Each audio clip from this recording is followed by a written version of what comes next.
Alright, ladies and gentlemen, we're going to show you real quick how to do the setup here at Missouri City. It's not as complicated as a lot of people might think.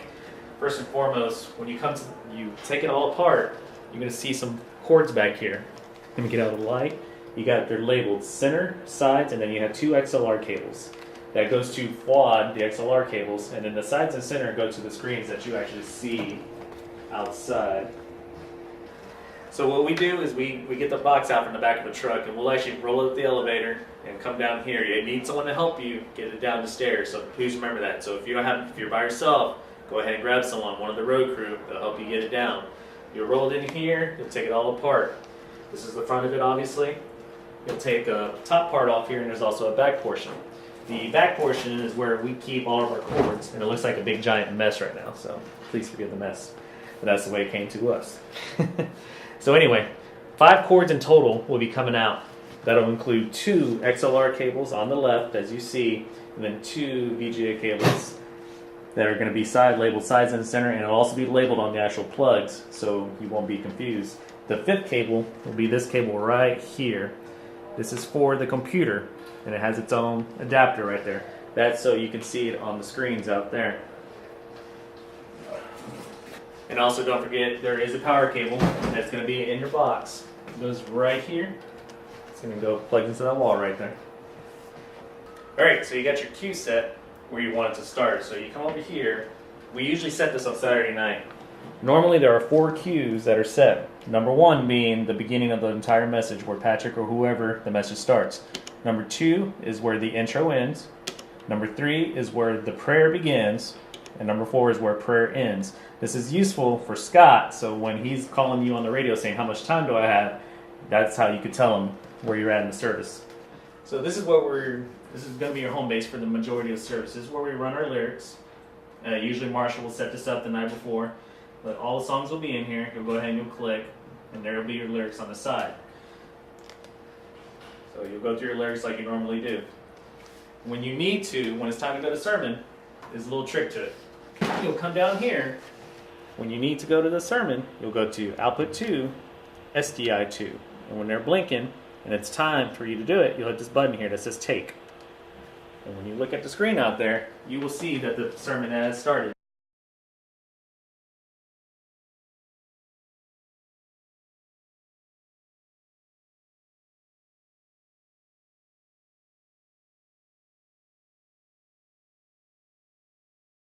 For your center screen, because we do need to test this every morning, it's going to be output 1 to SDI 1. And you'll end up hitting your take button, and that'll bring up the center screen. Usually Fuad is in charge of bringing it down, so if it's not down, you need to tell Fuad, because he has a remote control, hey Fuad, can you lower the screen? And that'll get him to lower the screen for you. And likewise, when the sermon's over, we usually end the sermon on the center screen when the prayer comes up. So we'll do output 1 to black, and you'll hit that take button. It'll kill your center screen. So once again, and then when the sermon's over and we're getting ready to go back to Scott so he can dismiss everybody, output 2 to number 2, hit the take button, and you'll be back on your computer screen. So after that, we got 3 projectors we need to turn on. It's going to be 2 side screen projectors, 1 and 2 by the windows, and then you have 1 center screen projector right here. To turn on these side projectors, there's a power button right here. You just go ahead and flip it on, and it will come on. So when you get here to church, you're going to have to go ahead and remove the casing from your center screen projector. It's going to be by combination lock. We'll tell you the combination now.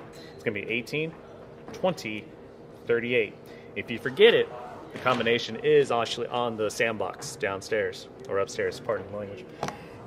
So when you come in, you'll take the box off. It's actually heavy, so if you need help getting this off, please find somebody, because it can hurt you. Right here's your power button. You go ahead and you turn it on. You see the screen's going to tell you warming up in so and so seconds.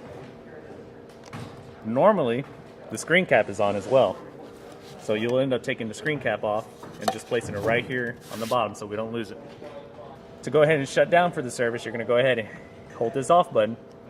When you see these go off, that's a good sign, and then it'll actually tell you on the screen that cooling down is in effect. It takes 5 minutes for it to cool down, so don't cover this for about 5 minutes until all the heat can escape from it.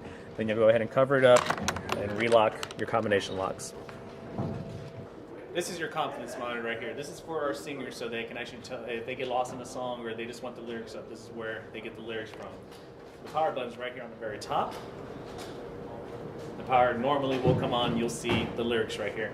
It is connected through an HDMI cable that is connected through the Mac computer. It also obviously has its own power supply. So just you need a running cable and you'll have power for it. All right, we have had it before. Obviously, we are in a high school, so we do share these projectors with anybody who needs them. So the theater department, whoever needs them, or we're a nice church, obviously. But at times they forget to put the source back. So if you come in and you notice you're not getting your feed from your side projectors or from your computer, you come up here. There's a source button. And usually there's 4 components.